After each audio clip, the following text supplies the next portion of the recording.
Hello, friends. It's your friend Lee McCormack. Lee likes bikes. Story time. This is an article that's going to run, or will have run, in the October issue of Mountain Bike Action magazine. Uh, and the title of this story is World Champion of My Own Joy. And I would like to read it to you. You ready? Here we go. The Hollywood movie goes like this. A sickly kid is born to intellectual parents. He's constantly told his body is weak and sinful, and that he will never be an athlete. He should get good grades and please people in power. That's the only way to get by. At 18 years old, he discovers mountain biking. It becomes an obsession, then an addiction. While he gets married and develops careers, his heart and mind are obsessing about riding better and faster on his mountain bike. His marriage is faltering. In the quiet moments, his critical inner voice screams, "You suck, and I hate you," and worse. The only way to shut it up is to win something, then do it again. In 2004, his mountain bike journey culminates in a U.S. National Cat 1 Downhill Championship. He realizes his greatest racing dream, to race Masters Downhill Worlds in the Stars and Stripes. In the race, he hears he's on a great time, chokes and hits a tree. Tick-tock, screams the clock.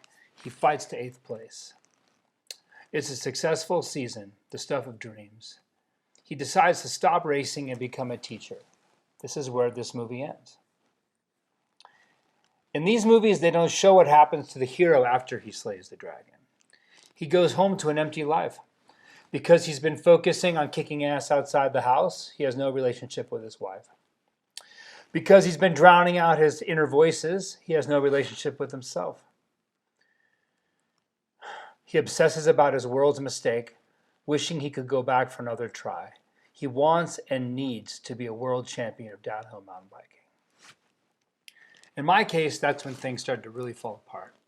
My shoulders had already seen surgeries, and they were starting to fail.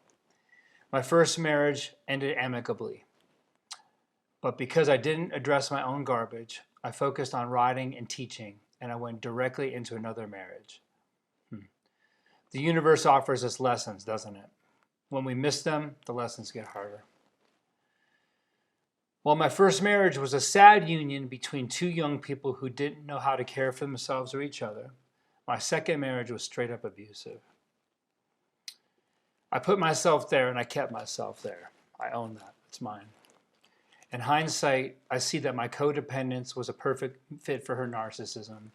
My masochism, common in us cyclists, was a perfect fit for her sadism.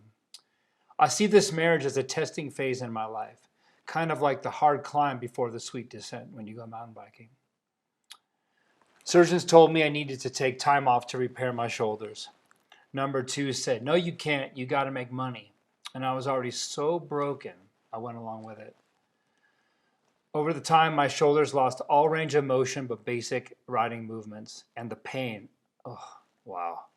We're talking about white, hot excruciation most of the time, and it was way worse on the bike. That's tough when you're a full-time mountain bike skills instructor, but here's the craziest thing. That agony was a relief from the emotional pain I was enduring. I started believing what she was telling me. I felt like a worthless piece of garbage who will work until I can't, then I'll disappear. I envisioned jumping my bike off the cliff on Portal Trail in Moab, Utah. I wish I was the only man to ever feel this, but I know I'm not alone, which is why I'm going public with this, my brothers. You're not alone either. Through a ton of personal work, I gained the strength to leave that marriage and stay away. In the ashes of my ego, I started rebuilding my sense of self. I started feeling that I was part of a greater world. I started connecting with my energetic essence, like I'm a crumb from the holy Oreo, here to serve with my shred. From here came joy. From joy came the first sprout of loving myself. Then I attracted the love of my life, a polymath genius nerd warrior named E. E told me, "Look, bro, I love you, but I didn't sign up to take care of a man with no shoulders or arms." Fair enough, right? I got my shoulders x-rayed. Dr. Hotz said the cartilage was gone 20 years ago. Since then, I've worn 1.5 inches of bone off each side. Oh yeah, and my right collarbone had been broken 20 years, and the shards were embedded in the trapezius muscle, which explains a lot about the pain. He said most people would stop long before this point. That wasn't a compliment. Hutz said he could install some working shoulders, but that I would never ride a mountain bike again. I agreed. Those x-rays were seared into my mind, man. 20 years of literal self-destruction. I swore I'd never hurt myself like that again. Soon after that, I had the first of a recurring dream.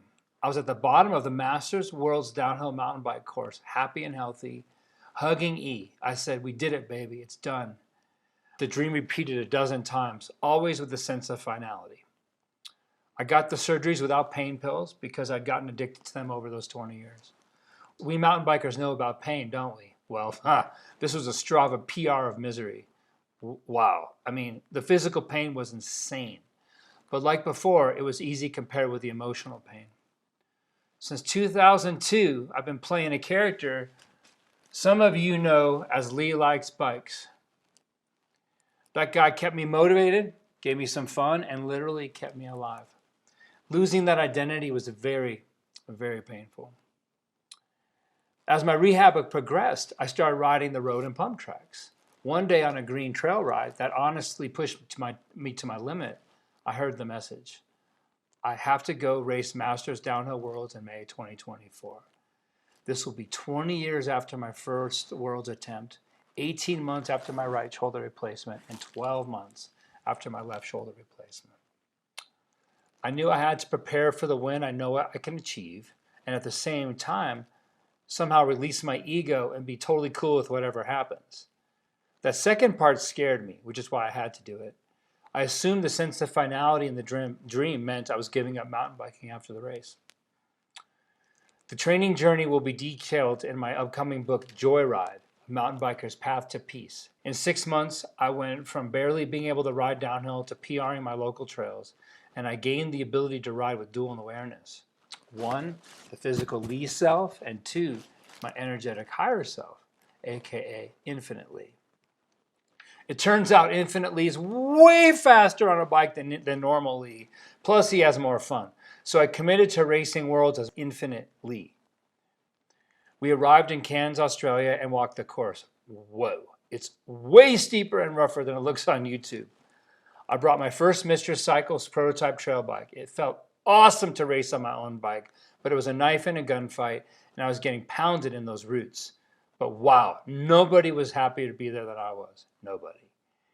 2 days before the race, I received my final instructions. I must use the race as a portal from an old, maladapted Lee to a new, purer Lee. The voice said I had to leave my old stories and identity on the course. I was like, does that mean I have to crash? Oh well, I thought. I vowed to enjoy the ride no matter what happens. At this level, you get a seeding run to determine the start order. In the gate, I expanded to infinitely. Beep, beep, beep, go. I drove my hips forward and I felt something funny, but I was busy. It was a blur of falling and turning, turning and falling. Wow. I went to pedal, no chain. I was like, are you kidding? I haven't dropped a chain in years. I laughed and laughed. Ah, good one, I said to the Holy Oreo. Then I sang and pumped like the master I am. Despite the uphills and the totally flat ending, I did not see last. Turned out I folded my chain ring out of the gate. Who does that? Infinite Lee, that's who. My racing mate straightened the ring, then secured the crack with zip ties. Really. Back at the top of the course, I said some inspiring words to the racers around me. Then I expanded my awareness beyond my skin to Infinite Lee. This place feels so beautiful and so peaceful.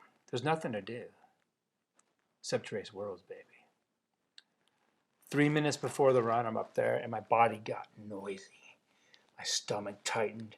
I saw all these crooked, muddy roots smashing me to bits. My left shoulder joint started to hurt, like right in there, you know. And Infinite Lee goes, hey, Lee, I hear you, man. Don't worry. I trust you to do what you need to do to stay safe and have fun. I'm just going to watch the show from up here in the box seats. And by the way, that shoulder, that doesn't even exist anymore, dude. It's in the trash. Peace returned. With 1 minute into the run, I rolled onto the wooden start ramp. You're in the house. It's official. It's happening. And I heard, Hey, buddy, I'm proud of you. I love you. I mean, holy shit. What a thing to hear, right? Especially in that moment, right? Oh, so juicy. The guy in front of me started 30 seconds ahead. I took off in pure transcendent flow. Infinite League caught that guy 1 minute into the race at the worst possible spot. I had to break in the mud, and blammo, I smeared my old victim codependence into the slippery roots. I made the past and resumed the business of being a world-class spirit warrior. The pink mistress worked insanely well in the corners and jumps and rocks. I mean, I was twice as fast as the guy in front of me. I was holding so much mail, I overshot like a 40-foot double jump. Blam! I hit, and I used the proprietary Pink Mistress one-time travel extending feature by bending the down tube forward. Oh, yeah. Back in flow, I caught another racer in another bad spot. I had to sprint, then really boost a big step down jump. Boom! In the air. I was just up there. Time slows. All the Aussies are like, yeah! And Infinite League goes, ha! This guy's great. I landed that jump on the tangent of an enormous berm. As I laid into the G's, I knew I'd done it. Like here I was watching Lee ride his bike, the bike he made, like a total hero, while Infinite Lee is enjoying the show. Like I knew what that sense of finality in the dream was. It was me finally saying goodbye to a broken aspect of myself, so I can live in peace and serve the world at my full power. As the bike came light out of that berm, I rocketed into the roots. In that moment, something shifted. Like I felt lighter, colors got brighter. I could see E at the bottom. I just wanted to get down to her safely, you know? I rode smooth and beautifully. At the bottom, I just felt like this electrical corset had been removed from my body. I hugged her and I said, we did it, baby. It's done. And I happened to finish 9th place. You know, I've won races before and hated myself. On this day, I won the biggest race of my life, the World Championship of my own joy. October mountain bike action. Get it at a fine bookstore near you. Yeah, that's like the brief version of my world's journey. The Joyride book is getting real juicy, real challenge, and a real act of courage. And if you read the book, you'll see why. It's informed my writing. Right now, I'm planning to go back next May. Yep, and I'm going to race as Infinite League, but I'm bringing a Mistress downhill bike. I'm going for the win, man. Going for it. I understand now it's not about like some sort of compromise between like the physical Lee self and the spiritual Infinite Lee, God self. There's no compromise, man. There's like I'm committed. I'm committed deeply to my spiritual practice, to cleaning up my garbage and becoming as pure as I can. And in so doing, for those of you who want a piece of that, you can follow me, and I'll show you the way. That's happening, man. And at the same time, like being the best mountain biker I can be the best dude I can be a dude. And if it's the World Championships and we agree to race, then we're going to race. We're going to do valiant battle, then tell stories at the bottom, right? So that's that. It's also, this experience has informed my coaching, my teaching in a profound way. And more and more, you know, if you come see me, if all you want to do is learn how to corner, dude, we got you. You want to jump, no one can teach you more simply than I can. I got this dialed in. But for those of you who are ready, and basically everybody needs this, and everybody I've ever encountered is ready, then as we go, you'll hear more and more from Infinite Lee, and I'll kind of help you touch your infinite self a little bit, and we'll have a real experience. And the hysterical thing about this is this. It's like you will feel joy. You will feel seen. You will feel a peace that probably has eluded you, except for like really specific moments of flow. But I'm going to show you the way to codify it so you can get there anytime you want. And then the coolest thing about it is we go there not by meditating on a yoga mat and doing a bunch of like, God, how many times did I say a rosary as a Catholic kid? That's not my path. For some of us, our path is by riding our mountain bike as well as we can. Isn't that cool? By embracing the most simple physical natures of shredding and loading corners and jumping jumps and ripping a bike, we can access our full selves and experience infinity. Yes, we can. And I'm going to throw this notion out there. Mountain biking is time consuming, it's expensive, and it can be dangerous. Right? So let's get everything we can out of it. What's the world championships of your joy? I want to start conversations. Let's talk about it down in the comments. I'm stoked.